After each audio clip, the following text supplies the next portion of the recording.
Oh, it tells me when we are live. The Oh, broadcast is live. I think we're live now.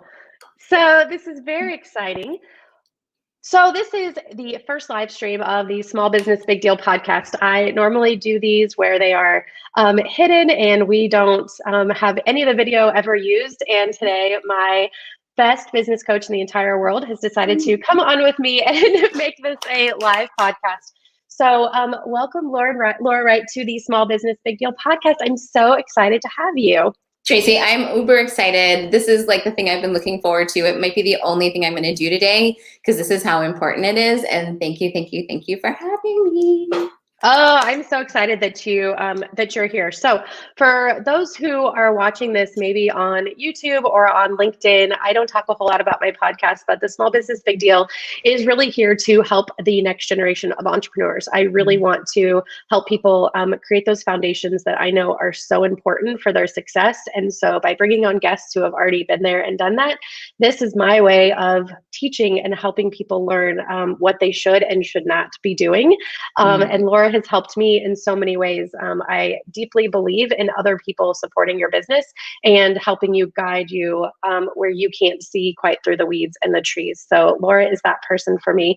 Laura, why don't you tell our guests a little bit about yourself and how you got started becoming a master sales coach? A million years ago. No. So elevator pitch moment. So I'm Laura Wright.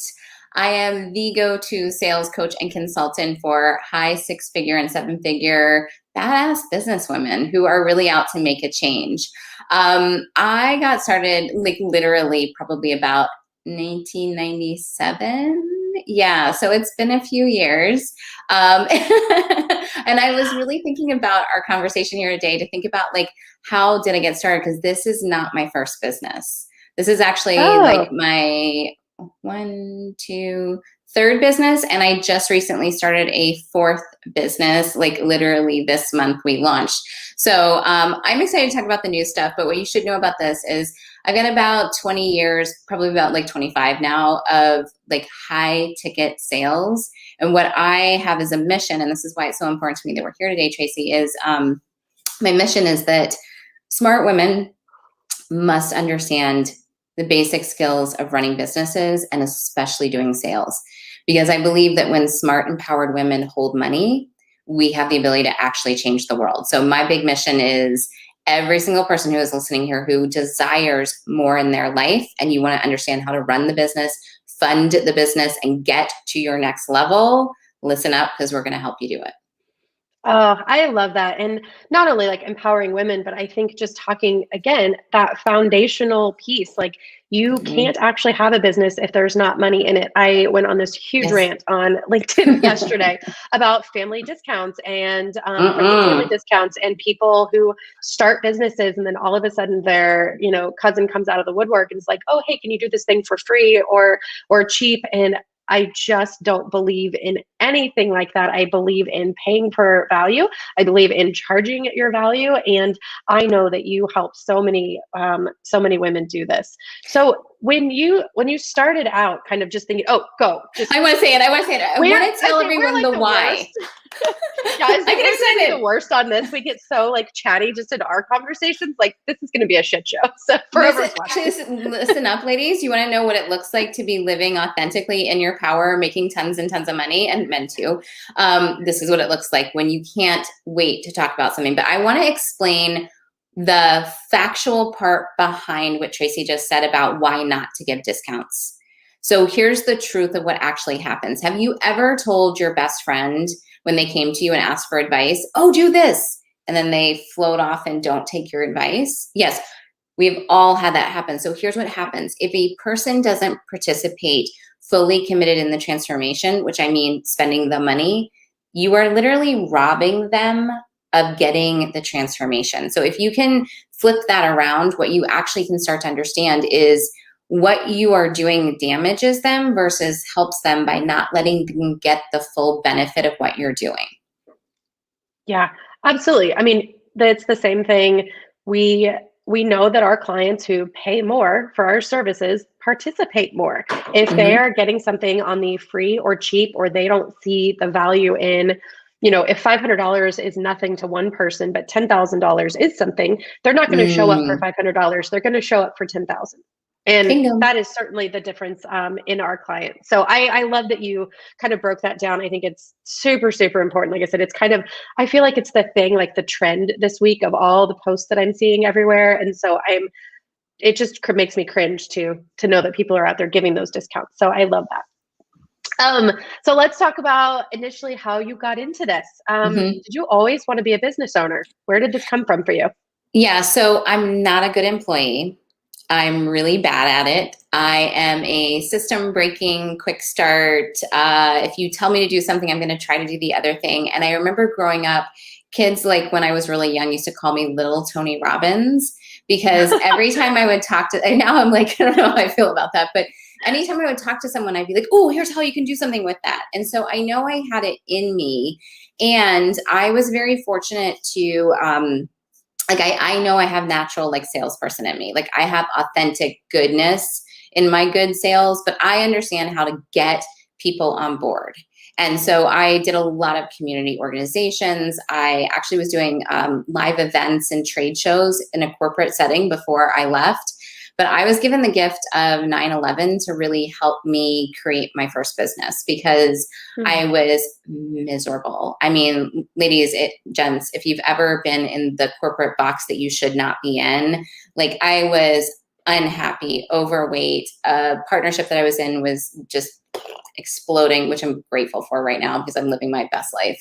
And I just remember feeling so terrible. And then I was working right outside of where the Pentagon is. And when 9/11 happened, it kind of like shook me up for a minute. And I quit my job the next day.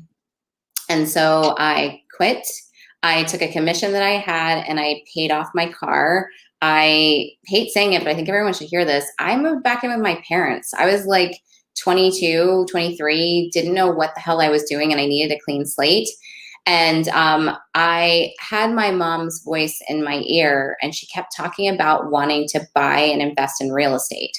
And so my very first business began because I got pissed off, because I am the person that if I say I'm going to do something, I then go do it. All the women around me are like this. Like we don't have ideas and sit on the couch and hope they happen. And so I got pissed hearing my mom say she wanted to do something. So I sold my house and I built a multi-million-dollar real estate investment company as my first business. I had no idea. Like this is something I've never heard about you. I don't think we've ever talked about like where your origins came from or any of these things. What was that like? I mean, those of us who all remember 9/11, was it just the impact of that day that you were just like, nope, this is it. I'm done. I'm walking out. Like how, what was in your head when you did that? So I type A, overachiever, my sign is Cancer. We take everything weight of the world on our shoulders. So when I was in college, I was taking like the maximum course load. Oh, side note, want to understand that you can be like a total boss in business and do whatever it is that you're doing right now. I have a degree in sculpture. So I went to an art college. I can't picture any of this. I feel like I don't even know who you are. I used to have like blue and purple hair. And the thing is, it's still who I am. I just expressed myself through a different thing. And so I was overwhelmed. I had 3 jobs. I was taking like 6 studio classes, which are like 6-hour classes. Like I was overwhelmed. And I remember having a moment of like burnout.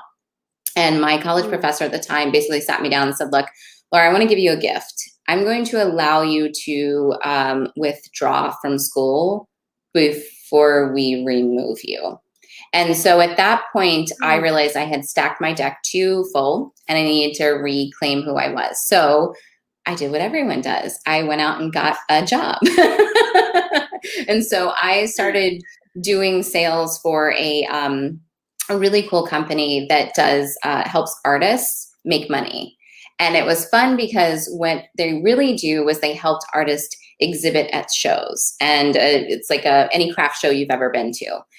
But what I understood was that's not how you make a living. That's not how you run a business. So I came in and I don't even know where my business acumen started, but I think where it began was, again, back to college. I mean, again, this was like 25, almost 30 years ago now, 1995. You're so ancient, Laura. I am so ancient. I'm so old. No, I'm fine. Well, it feels like a lifetime ago. I remember I had a college professor that I asked, what was I going to do with my art degree? Like, how was I going to earn a living? Like, what was the business side of, because you go to college to learn a skill to then become a productive person. And he basically said to me, you can either become a famous artist, which you won't, or you need to marry a rich man. And fuck that. Like, that sounds like a terrible idea. Yeah. So I love Cher's quote where Cher talks about with being told a very similar thing. And she says, I became the rich white man. And for me, what I decided was I needed to figure out how I was going to turn art into a business. So when I started working for the company that did trade shows, I saw all these artists and something clicked in my brain. I started to understand how they could do wholesaling instead of direct to consumer, how to package their stuff up. And I helped 4,800 glass artists like make a good couple cool million as a collective. And that started to lift me. And then I did the thing that we've all done where I was like, this is so amazing. And now I need a bigger job where I make more money because I didn't make any because they did, because everybody's been there. And so then I started working for a company that did international trade shows. And I had clients like ExxonMobil. And it started feeling soul sucking. So when 9/11 hit, I had been in the corporate world for about 4 years. And I had that moment that I think a lot of people have right before they start their businesses. I kind of sat there and I looked at the next like 30, 40 years and I started having a panic attack. I couldn't be with the person I was with anymore. I couldn't do this career anymore because I realized I was just going to change job after job after job. And so 9/11 was just the last item in a really shitty summer series, which now I look back as the best time, the best thing that ever happened to me, where it was just like one last thing. And what it gave me was freedom. I remember I was sitting with, and you'll have to interrupt me at some point if you want. I think these are the real moments. I remember one of my girlfriends, her mom passed away that summer, one of my very dear best friends. And she was like a second mom. I was in her house. And I remember she quit her job and it was a Tuesday. And she's like, I'm like, I can't go to work. And she's like, come hang with me. And so on a Tuesday, we drank a bunch of wine, we hung out. And she's like, you need to figure out a way to have this as your life. And for her, she went back to nursing school and she lived an alternate timeline lifestyle, not like an actual alternate, like we weren't just quitting jobs to not do anything. And so when 9/11 hit, it just really like tapped me on the shoulder and said, you better fucking take the reins and figure out what you want in your life. That was my first one. I love this. I love this for so many reasons. I talk to so many people, men and women. I work typically mostly with males for whatever reason, probably because of my personality. But just in general, like I talk to men and women who they have this whole soul sucking moment and they think that that's where they're stuck. And they think, I can't disrupt my life. What would that look like? They have this massive fear inside of them. And I know that when I went to that moment where I went to my boss and I quit my job and started doing this full time, there was no more freeing thing. And there was also nothing inside me that was going to not let me do that. Like waking up every morning and going, something needs to be different. This can't be where I'm at. Like there is more inside me. There is more I have for more people. That bursts out of you as an entrepreneur. So when people say, I'm just not really sure, like, is this what I want to do? Like, you know deeply inside of you that you cannot go one more day doing all of the other things that you'd been doing, and you have to push out of it. So like that jump from corporate that so many people are always looking to make, like this is such a critical feeling and moment.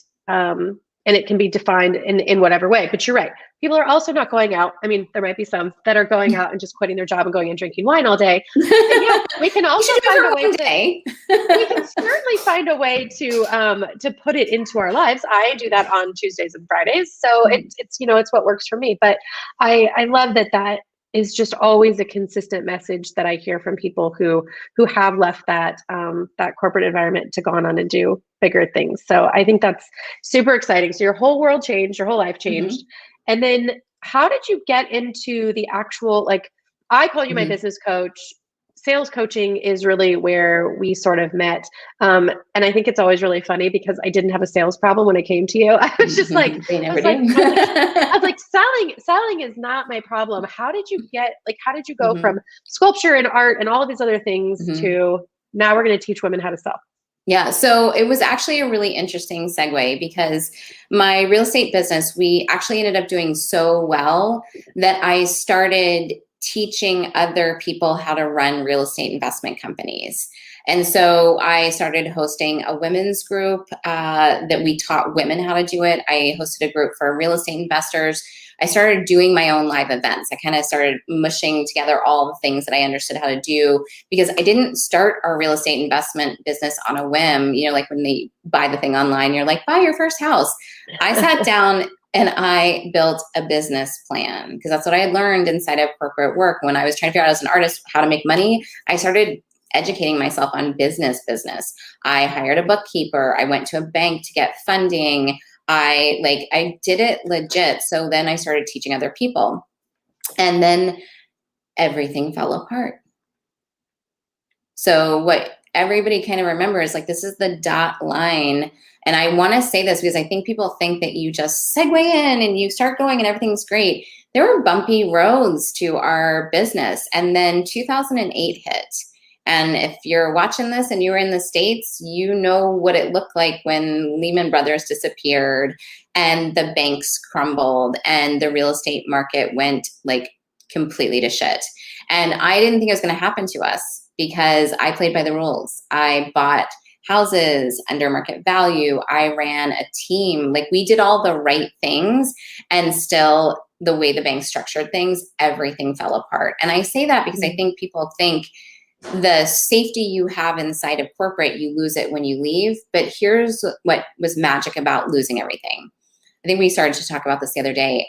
I was given, again, another one of those gifts. Hosted a live event last week. And at one point during it, I was telling to everybody why problems are the best things in the whole wide world. And my business partner was like, Laura, I think you just sold everyone on they want problems. But here's what was the gift for me.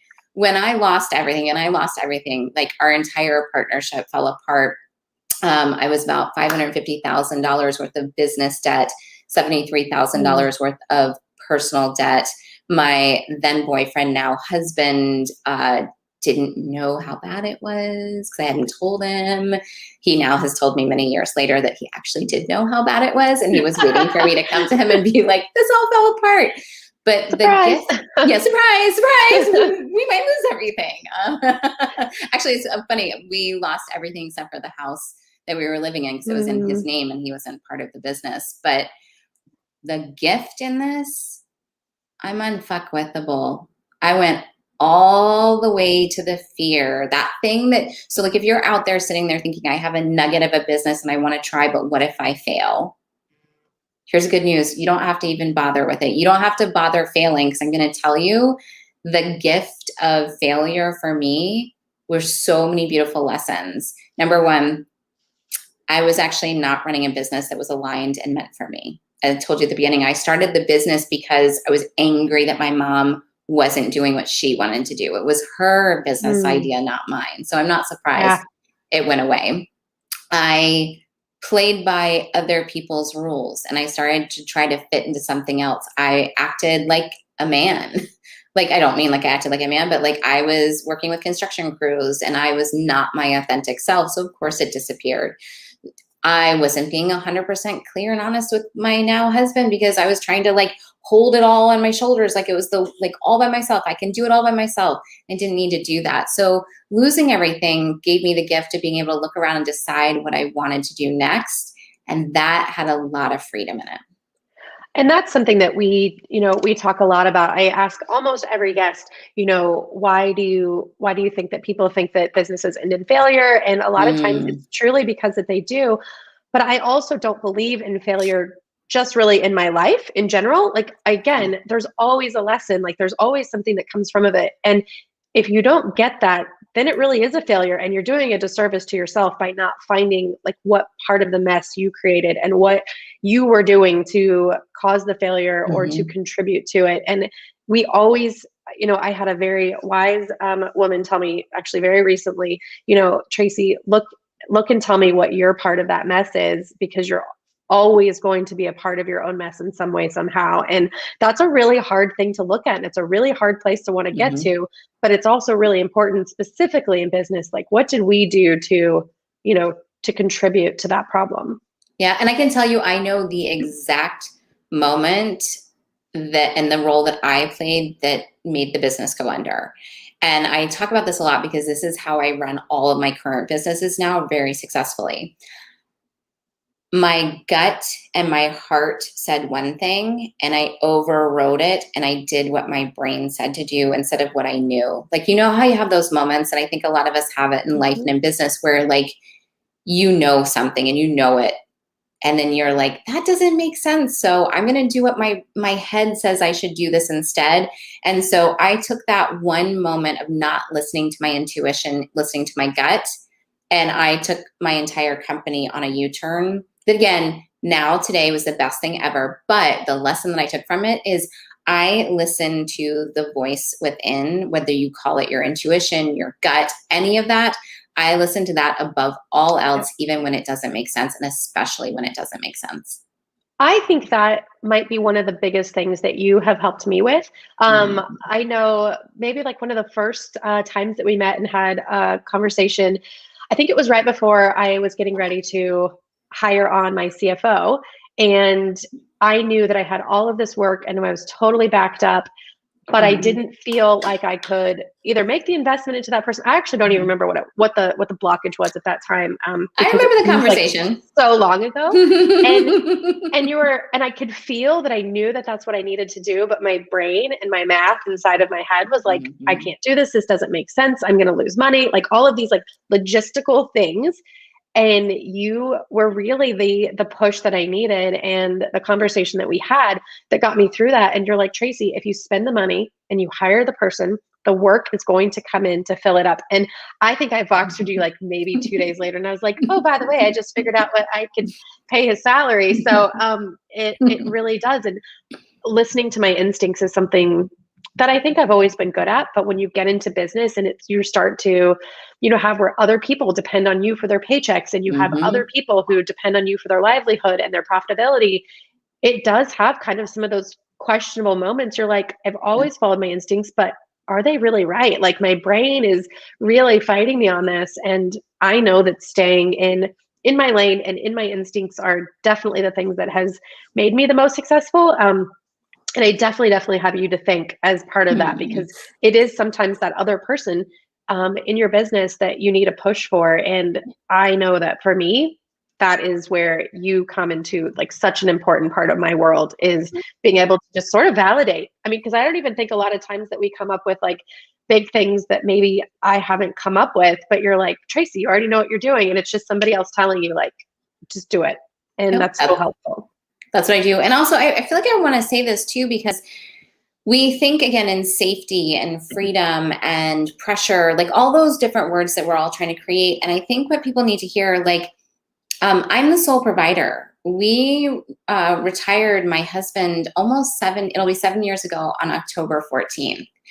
And that is amazing. I know. Like, can we just like stop and just like repeat that for those who are watching and who are repeating, like who are going to watch this again? Like, you retired your husband and are the sole breadwinner and the sole source of income for your household. And what's magic about this is I remember, because again, Tracy, I would never tell you to do something that I didn't know would work, or I hadn't done myself, or I hadn't helped like 50 or 100 other people do. So I still remember how we had him quit, because the other fun thing is, you think you have safety in corporate, they don't care about you. I don't care what company it is. It's a moment you can be gone. And right before he left, we were buying a house. And I remember being so pissed because I had at the time like a multi-6-figure business. I sell 12-month packages. So I have contracts out the wazoo. Like you could see where my money was, the income coming through. And I was actually a detriment on our books. He had he's a chef, which I tell everyone, fall in love with a chef. Please fall in love with a chef. Best thing ever. I eat very well at home. But he had this stable job. And so we had to keep him in his job in order to get our house. And I remember when the house was done, I was like, you can be done. And we both still, I think, had a moment of like, but what if? And so I remember to kind of soothe myself as well as him. And he was physically exhausted and he was done. Is in 1 month, I went and booked his entire salary out. And I want everyone to hear that. Doesn't mean I saved or we saved his entire salary so it was safe for him to leave. I literally just talked with the client, made enough contracts come in that I knew over the next 12 months, the equivalency of what he was making would come through, and he quit. So leaping before you're ready. Like I was ready for him to go probably a few months before, but we needed one more like to show. It's the best thing that's ever happened to us, because I have to tell you what happened with my business the moment he quit. The like quadrupling of my business. Like I need to go back and actually look at the math to see how much income changed, but our lives changed. Like my husband is a stay-at-home dad who takes care of our munchkin. We don't have to ask a boss if we want to, like we're going to the lake in 2 weeks because we just decided that felt like a good idea. We go where we want to go when we want to go. Our kiddo gets to see his dad like at home. They get like, oh, fuck, it gets me like every fucking time, like how vital it is. But this is the other side of it. I don't feel the weight of the world on my shoulders. I actually have a partner. I don't actually feel like I have to make all the money and that he's not. The way that we function as a unit, even though he does not do any work in my business, it feels like we are together. So if anyone is listening and you're worried about all of this, you don't have to take it on your shoulders, even when you're the primary. Yeah, I actually had a new client. We were meeting with them the other day, and they are a growing business. I can see really amazing things getting ready to happen for them. It's sort of like just waiting for the dam to break sort of thing. And they're talking about hiring, and they were like, Tracy, what is your opinion on hiring? When should you do it? And when are you ready? And I had to tell them that, I said, my opinion has actually changed in this. I said, while I do believe that, yes, you should always be hiring and you should always have cash on hand in order to be able to pay good talent that shows up, like you should always have that saved aside, but always hire before you're ready.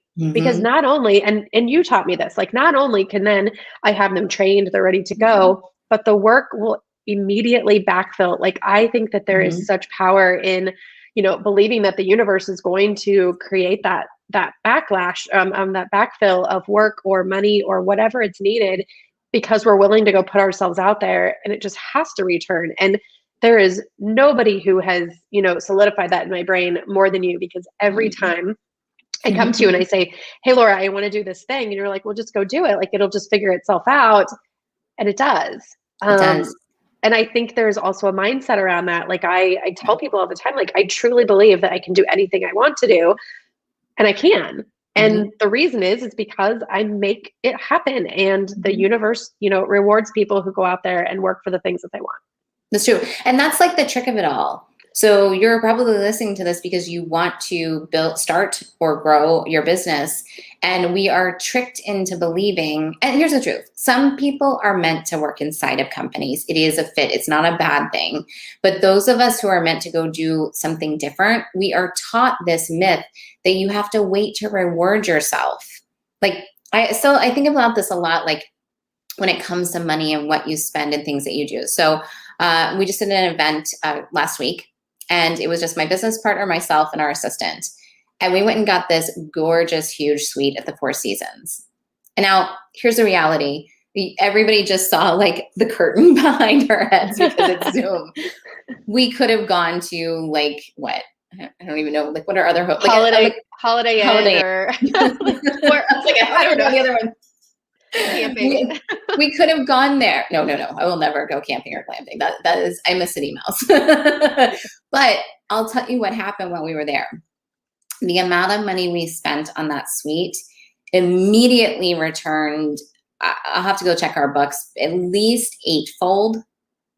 I can also tell you the vibration that we came in, the way that we were feeling activated clients to us. So don't dismiss the energetic side. And what I learned this lesson from a mentor of mine quite a few years back. Money needs a purpose. And also you need to show that where is actual safety. So this is why do I do sales?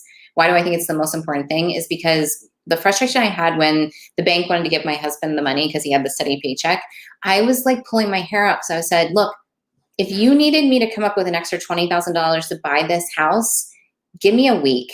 Like, give me a long whole week. I could probably do it in a day or two because I am free and I understand how to connect with people, how to make sales and offers of my services with integrity. And I can bring in any amount of money that I see that I need and I want.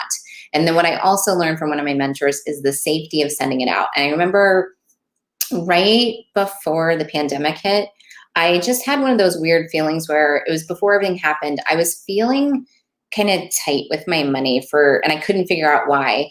So I went and spent $15,000 on something literally just to remind myself that it was safe to send, knowing that money would come back. And that's like, yeah, well, and I have to interrupt this a minute because I completely believe in this theory too. I love to be able to do it. I can tell you who doesn't love this practice, and that's my husband. He's like, I'm sorry, what are we going to Louis Vuitton for? And what are you buying? And what is happening here? Like, I think he had a total, like, what in the fuck are you doing moment when I did that. And I was like, don't worry, it will all just come back to me like next week. And a new contract was signed and it was all there. Like, but I wouldn't do it to a detriment to myself or to my family. Yes. Like, I would never do it recklessly. Like, that is never okay. It is never okay just to go, oh, well, I'm going to go to the casino and we're going to spend 10 grand and it's all just going to win right back. That's not how this works. Like, that's not what we're talking about. Yeah. Mm-hmm. So if you think that is what we were saying, that please do not go spend $15,000 recklessly. You have to know what you're putting back into it in order to have it return, and the type of energy that you're putting out when you spend that and when you make that decision is completely different than recklessly throwing this onto a roulette table. So please don't confuse what we're saying. Yes.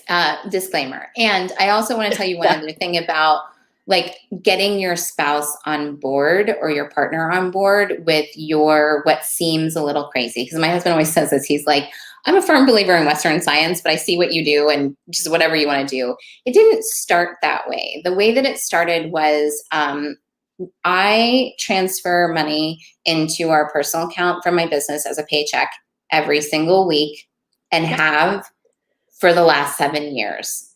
And so one of the things my husband knows is that no matter what, I have proven, shown to him, to myself, to the universe, for everything, all of our basic bills are met no matter what. So when I do go do things that seem reckless, it's not reckless because everything's taken care of first. But here's the best part. When you're starting a new business, you can feel like, I think we should talk a little bit about, like, do you pay yourself?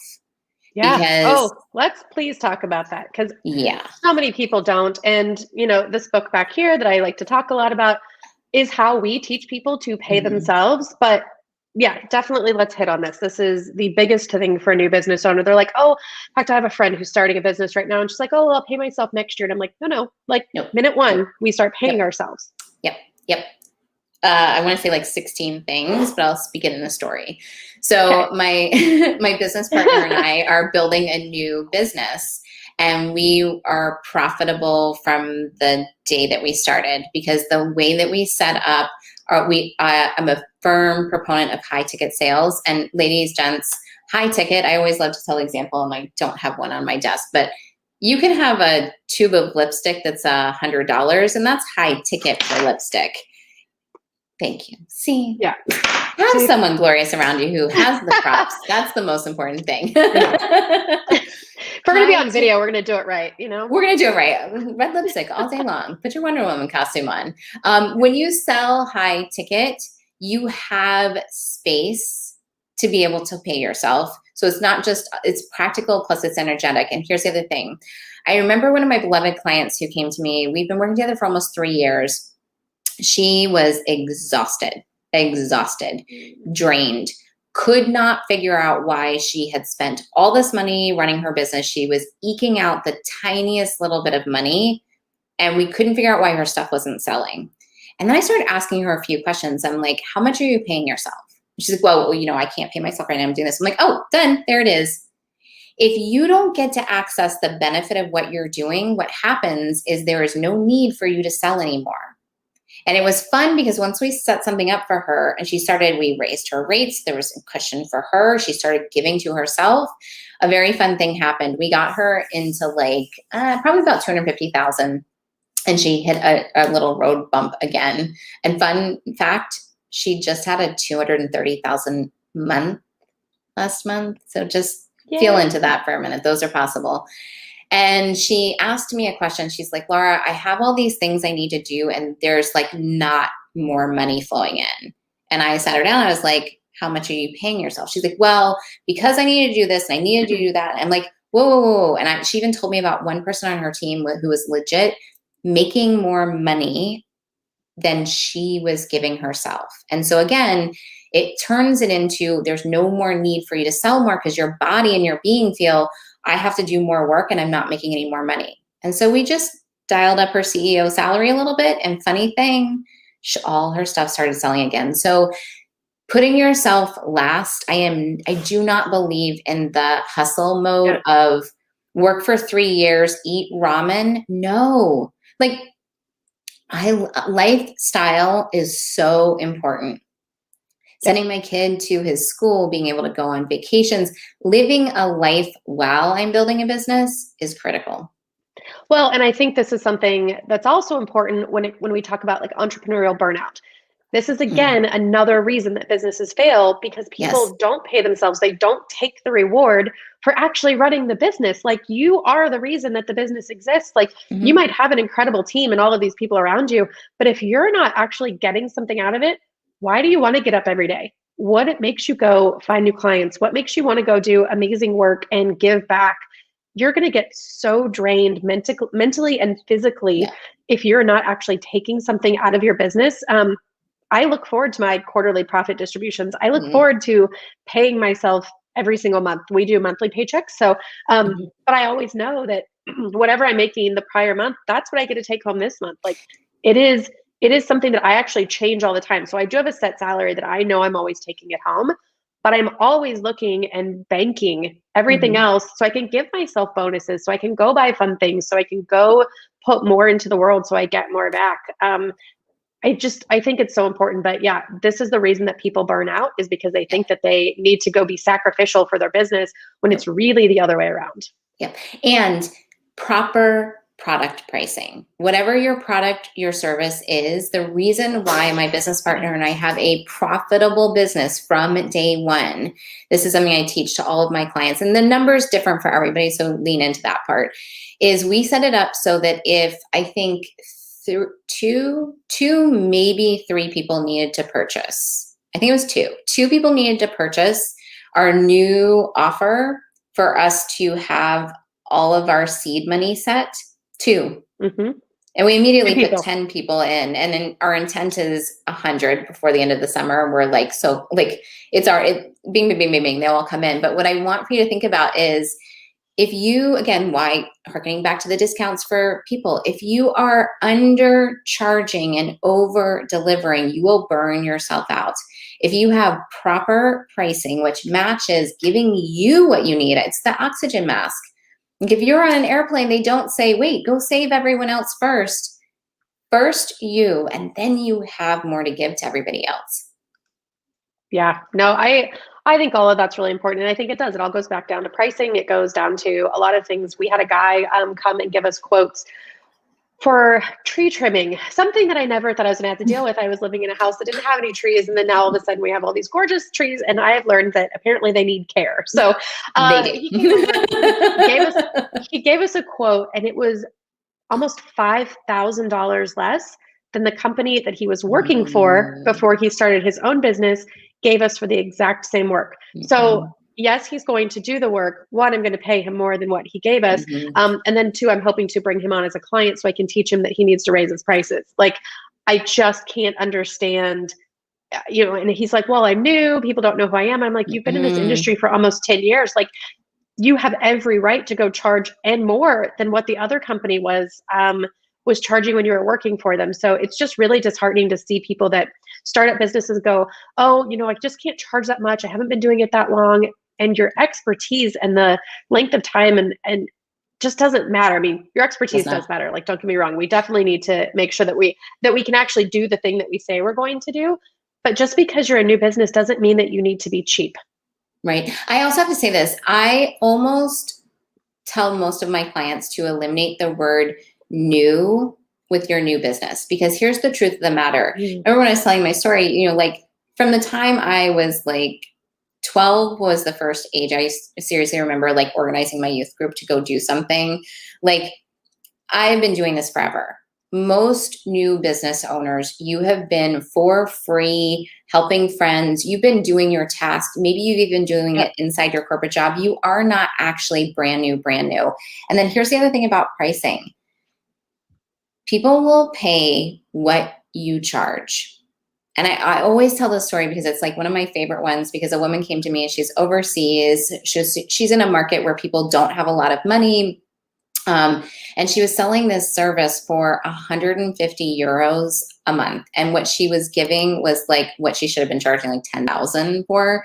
Anyway, she came to me and she's like, everyone around me will only pay this. Plus it's a new business. And she gave me every reason. And so I said, well, let's look at what you're selling. So I helped her retool her offer.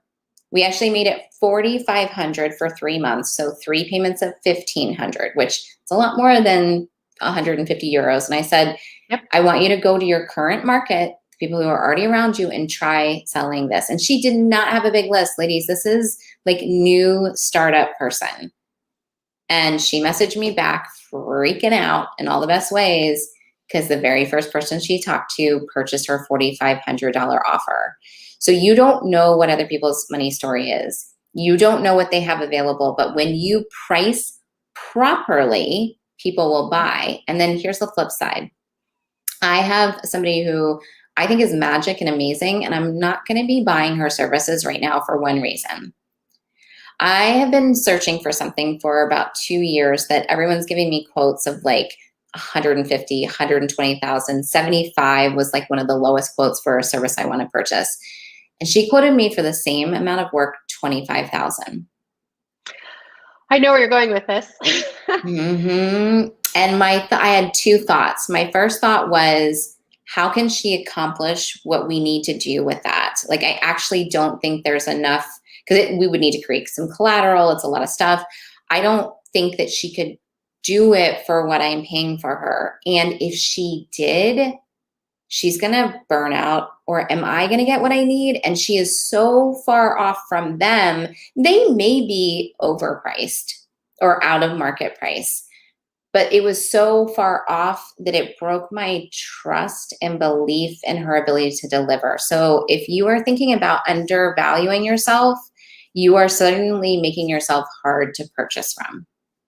Yeah, I think this goes right back to our conversation about providing discounts and when people show up. Like, there is a difference, and I'm going to think that I'm getting a very different value if I'm paying $10,000 for a service or if I'm paying $1,500 for it, because I'm going to start wondering, what am I missing? Where is the gap in this? What is not going to be provided that I knew I was going to get with, the $10,000 offering?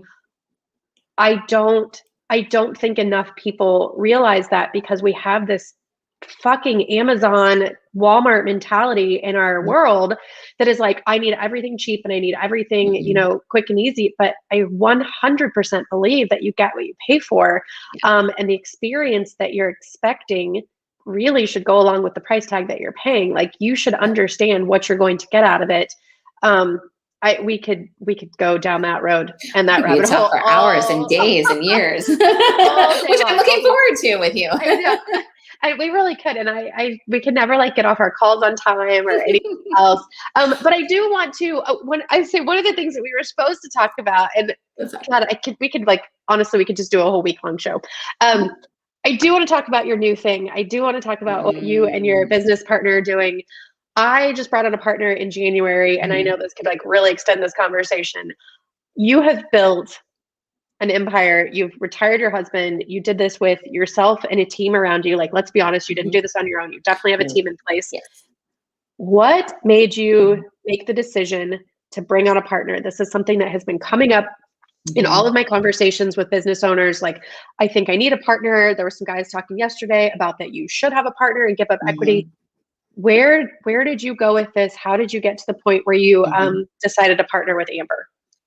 Okay, so a few things, and I'll try to be brief, but I probably won't be. One we have time. I mean, like everyone time. could just hang out. We'll just make this a longer episode. It is what it is. That's good. There's goodness here. So one, when you have to have a partner or you won't go do because you think you need someone else to make you legit, things go wobbly. So that's number one. The next thing that happened is, so we've been almost pretending to do this for a while. Not pretending, we've been actually doing it. We've known each other for 6 years. And what we learned was we used to bounce and volley clients back and forth. I would have someone who would show up for me. Amber does, her brilliance is inside of messaging and marketing and drawing people in. Mine is in what you're selling and how you serve your clients. And so sometimes people would show up and I'm like, oh, you need to go to her. And sometimes people would go through Amber and they would need to come to me. So we were already experiencing the benefit of working together. And then a couple amounts of time ago, I'm very disconnected from like time, but an amount of time ago, I burnt myself out a bit. I put a lot of effort and energy into something that didn't turn into what I wanted because it was a threshold where I realized I couldn't grow my business any further by myself, but I wasn't sure what I wanted to do. And so Amber was like, hey, can I just help you with this? So I brought her in and I learned something really, really important. By myself, I can hold space in a group program for like 12, 14, 16 people, sometimes even a little bit more. And I do very high ticket, high touch. When Amber came in, my thought was, okay, we can double our numbers because there's 2 of us supporting people. 2 people together, it suddenly became infinite.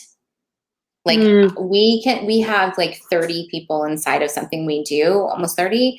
And it feels the same feeling because it's not all on my shoulders. In fact, I'm having an experience where this week, while I'm here talking with you and doing other things, she is leading our team to do stuff. So it's like this moment of exponential growth.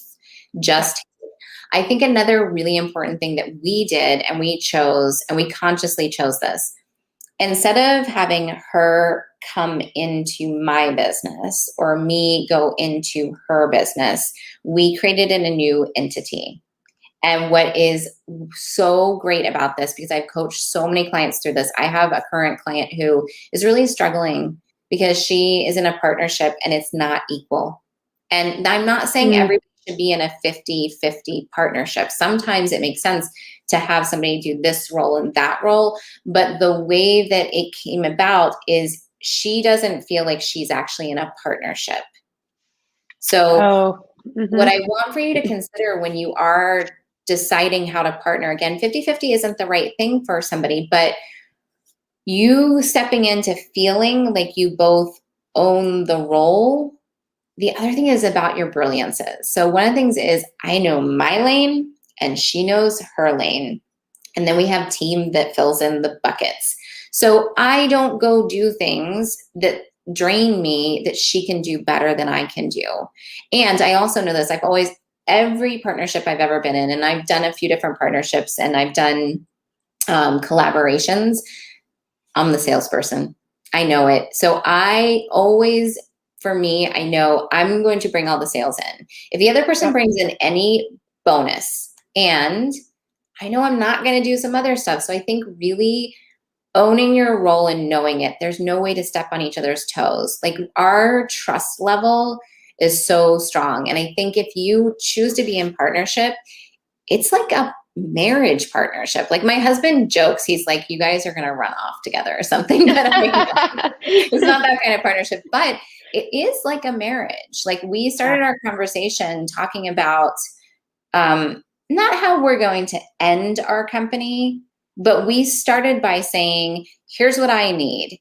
Here's what we're going to do if this happens. And we've actually practiced it for the last year and a half. We had something written out that we were going to do, and we got into it and it didn't go exactly the way. And we had a conversation, and that could have been a moment where most people are like, oh, whoa, that didn't work, so we have to quit. We both decided to be open and ask what needed to change. And then we changed it.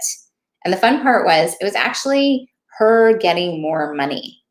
Like we made it an arrangement that she would have a portion for a co-facilitated thing that we did.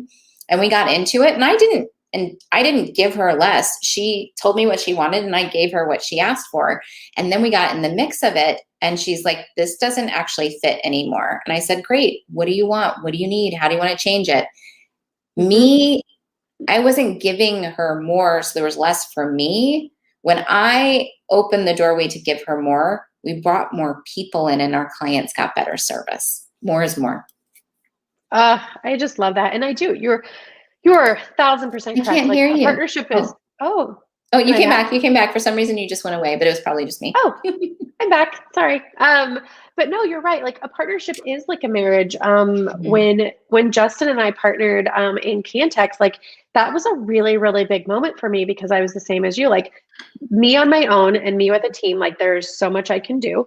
But there's so much more I can do when I have somebody who not only is just as bought in and cares about our mission as much as I do, that I know will be there to pick things up. And it's not like, again, like a corporate environment where it's like, oh, sorry, my boss didn't let me off for the day, screw them, I'm quitting. Like this is like, we are all in this together, and we do have the same mission, and we are night and day different. Like we personality wise, we are different. The way we work with clients is different. Like everything is so separate. And it's the balance that I needed. Like it is the other side that we needed to grow. And the second that he came on board, our growth just since January has been exponential. I mean, we're close to where we were numbers wise last year, and we are 6 months in.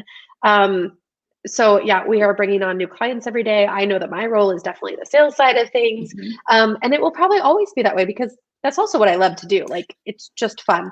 So I love talking to people and showing them how their life can be different with a choice of working with a professional on their numbers. Like it's just fun for me. So I love that. But tell me what you and Amber are actually doing, because I'm really excited about this. We talked a little bit about it yesterday. But tell me what you guys are doing and how women can get involved in it. Yeah. Okay. So we are doing something called the Sold Sisters. That is our company, because what we want to show high-powered women how to sell with soul. And so we have a framework of how we teach, but what we've also done is we've created a circle. It's called the Sold Circle, which I'm very, and sold, SOULD. Yeah, I was going to say it's SOULD, right? This is the thing. When you lead with your soul and understand how to sell, you get to serve at a higher level. All of us who are running businesses, there's different types. There's like, we work with mission, vision driven women who are running businesses that are a part of their soul. Some of us, we want to buy franchises of things, and that can lead with your soul too. We want to show you how to do that. So we join together because it's so funny, as Tracy says, her partner is her night and day. While Amber and I have separate skill sets, we are almost like the same person. We quite frequently say exactly the same thing at the same time. And that, again, lets our clients get even more from us, because they're not having a moment of like, should I listen to Laura? Should I listen to Amber? So we are doing everything sold, we are actually functioning inside of our Sold Sisters Facebook group, which is probably the best way to come hang with us. But what we're going to show you how to do is how to create sales mastery, how to have offers that you are lit up about, that everyone wants to buy from you, how to understand leverage, like how to not do things by yourself. This is SOULD. I probably am spelling it out of order. I can't spell, it doesn't matter, but here's what's important. The U is about being unattached to the outcome. This is the magic that we sprinkle into everything that lets us hit all of our goals and our clients hit the goals. And D is about decisions. We want to show you how to step into a place, like why Tracy and her company have such great success is because she's not sitting on the fence waffling. She has an idea. She makes a choice, a decision. And in the moment you do that, everything opens and lines up for you to have what is next and to know your next step. And when you can master understanding how to make decisions, when you can master your sales process, when you can master creating offers, like we just put together an offer and like 10 people immediately purchased it. We weren't guessing. We put together what we know people around us desire. We know that it will be that what they need to get to their income goals, to build the businesses they desire. We didn't do it willy-nilly, and we want to show everyone how to do that. I think that's so fantastic. And because you and I joked about this before we even clicked the live broadcast, which I'm surprised I even found that button. We are not tech savvy people, so I don't really know how we're supposed to do all of this. This was sort of a test run gone really right. We will drop a link to how you can connect with Laura and her Facebook group, and with her and her new partner in order to be a part of this. So when we can figure out how to do that, I will put links where they are supposed to go, or I should say my team will put links where they are supposed to go. This is gonna be a real surprise when I send this to my editor and I'm like, oh, hey, by the way, here's what I did, and go pull this into a podcast somehow. So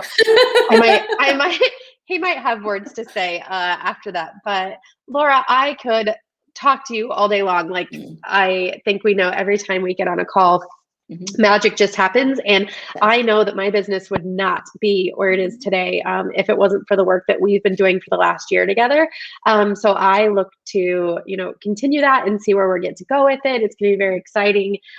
We actually just worked on something yesterday and it's already starting to pay off. So it's amazing when you can invite opportunity into your world where it can actually go. And like I said, having an advisor that I know I invest in is the same thing that we teach our clients. They look at us as an expense, but I don't want anybody to ever look at us as an expense item on a P&L. I want them to say that it really is an investment into their business. I had a conversation with a client this morning. We've been working together for almost 3 years now, and he was very price conscious when we started. And he said, Tracy, I just can't believe the value that I've gotten out of working with you guys over the last 3 years. And it was the thing that just like lit me up this morning. It was the best thing to hear. And so I would also encourage people that as you are starting your businesses or continuing to grow them, don't shy away from investments, and see just through this conversation what that can actually bring into your world and how it can really truly be life-changing. So Laura, thank you so much. I will make sure that everyone can get connected with you.